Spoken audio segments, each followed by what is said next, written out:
You buried someone you loved. And ever since that day, you've been walking around like you're still at the funeral. Like part of you never left that cemetery, like you closed the casket on yourself too. You wake up every morning and go through the motions, but there's this emptiness inside your chest that no amount of prayer seems to fill. No amount of Bible reading seems to heal. No amount of God has a plan from well-meaning friends seems to touch. You smile at church, you say I'm fine, when people ask you post scriptures on social media, but when you're alone in your car or lying in bed at 3 in the morning, you whisper the question you're terrified to say out loud. God, where were you when everything fell apart? You feel guilty for even thinking it, like doubting makes you a bad Christian, like questioning means your faith was never real.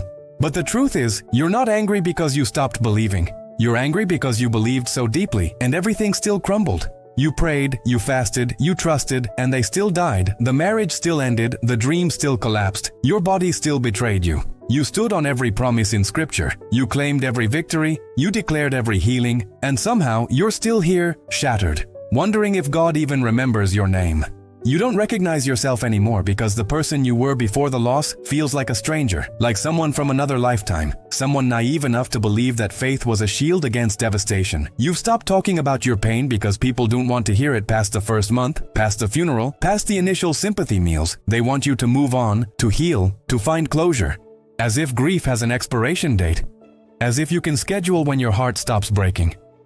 You sit in church, and the worship songs that used to move you now feel hollow. The sermons about God's faithfulness sound like cruel jokes. The testimonies of miracles make you wonder why your miracle never came. You've stopped raising your hands during praise because you're afraid that if you open yourself up to God, you'll either feel nothing or you'll break completely, and you're not sure which one terrifies you more. You look at other people's joy and it feels foreign, like watching a movie in a language you used to speak but somehow forgot, like witnessing life happening to everyone else while you're stuck behind glass. You help everyone around you, you counsel, you encourage, you serve. Because if you stop moving, if you stop being useful, you'll have to face the fact that you're drowning. You've become an expert at performing strength, at wearing the mask of blessed and highly favored, at pretending the storm passed when you're still underwater trying to breathe. This is what happens when loss doesn't just take someone away. It takes your sense of safety with God, your belief that you matter to Him, your confidence that your prayers actually reach heaven. You didn't lose your faith in a moment of rebellion or backsliding. You lost it in the exact moment you needed it most when you cried out, and the answer was silence when you begged, and the response was absence. The grief you're carrying isn't just about who or what you lost. It's about losing your understanding of who God is, about discovering that the God you thought you knew doesn't match the God who allowed this. You were taught that faith moves mountains, that believers overcome, that the righteous won't be forsaken. But nobody prepared you for the possibility that sometimes the mountain doesn't move.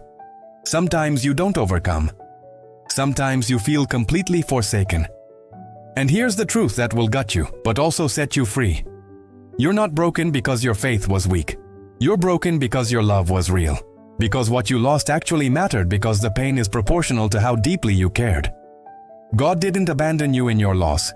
He's been sitting in the wreckage with you this entire time. Not with answers or explanations, but with the kind of presence that doesn't need words.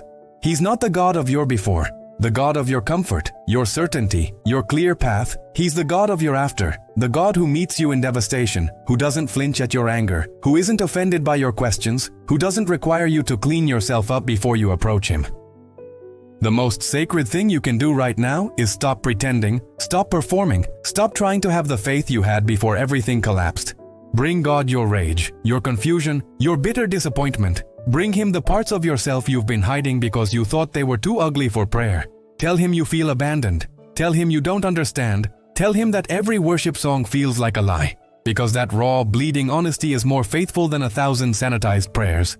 Faith after loss isn't about going back to who you were before. It's about discovering that God is big enough to hold you while you're still broken, still angry, still unsure if you'll ever feel whole again. You don't need to have it all together. You just need to stop running from the one who's been chasing you through your grief, trying to show you that resurrection only happens after death, that new life only comes after something has been buried. Start small.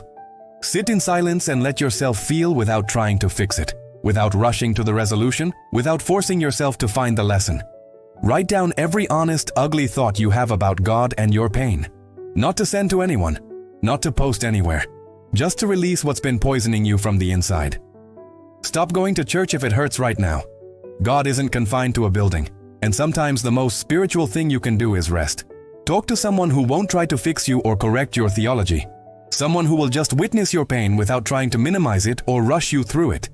You lost something that mattered, and that loss carved a canyon inside you that will never completely fill.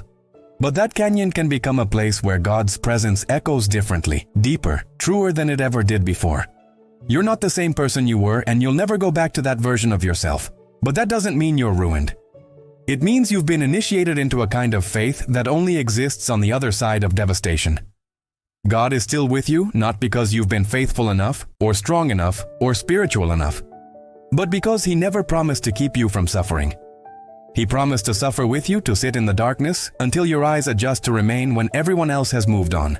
Every person in Scripture who encountered God deeply first encountered loss, first walked through fire, first spent time in a tomb.